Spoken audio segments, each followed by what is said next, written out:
se Muyango nushaka umwite icyamamare, nushaka rwose umwite igihanganye kuko arazwi n'abantu benshi cyane mu Rwanda, haba mu Rwanda ndetse no hanze y'u Rwanda ahantu henshi arazwi. Muyango rero wabaye icyamamare cyane bitewe n'ibintu byinshi cyane yagiye akora, bitewe n'uko yahataniye ikamba rya Miss Rwanda 2019. Ni umwe rero mu bagore bakunze kugenda bagarukwaho cyane cyane mu itangazamakuru ndetse no ku mbuga nkoranyambaga. Uyu nguyu rero ku munsi w'ejo yateye utwatsi abavuga ko rero ngo hosting biriya nyine byo kugenda guhostinga mu kabari ngo ari ibintu by'uburaya nk'uko bikomeze kugenda bigarukwaho n'abantu benshi. Abantu benshi rero bakunze kugenda babigaruka bavuga ati we hosting ubundi ni ibiki, ni ibijyanye n'iki, ni ibirebana n'ibiki. Ibyo byose abantu bagakomeza kugenda babigarukaho bakavuga ngo ibyo ngibyo ni ibikorwa by'uburaya uko byasa kose. Mu gihe rero yari ari mu kiganiro yavuze yuko ibyo ngibyo ntaho bihuriye n'uburaya kuko yabiteye utwatsi, agaragaza ko rero bidakwiye ko akazi runaka kibasirwa kuko rero ngo mu bantu bose habamo abantu bose, haba ababi na abeza. Iki rero ni ibyo yavugiye mu kiganiro na igihe.com. Muyango rero yavuze ko nta muntu ukwiye gufata akazi akariko kose ngo akitirire imico mibi, cyane ko ahantu hose haba ibyo bita imico mibi.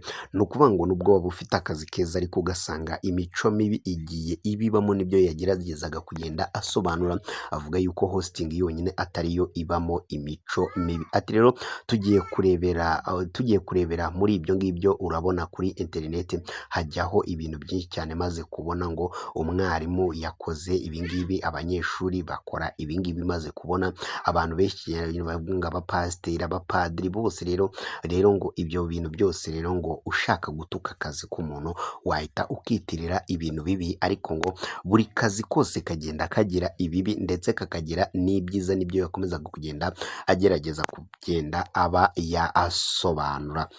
Muyango rero atangaje ibingibi nyuma yaho rero mu minsi ishize umunyamakuru akaba ndetse n'umuyobozi wa radiyo ndetse na televiziyo 1 uwo nguwo ni Kenesi, yumvikanye avuga ko rero akazi ka hosting naho gataniye n'uburaya, kuko ngo mu by'ukuri nta kintu umuntu aba akora ngo ni ukuba ari aho ngaho gusa.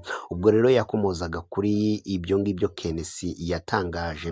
Muyango yavuze ko rero nta kibazo byigeze bimutera ndetse ko atigeze anamurakarira habe na agake. Ati rero njyewe buriya nta kintu na kimwe biba bimbwiye kuko ndi umuntu utuje kandi umuntu mukuru. Buriya rero hari n'abantu baza ngo muye na Kenesi wenda namurakariye, hoya rwose, kuko rero buriya yigize no kunyihera akazi kandi koko naragakoze, bimvana ahantu hamwe binjyana ahandi hantu.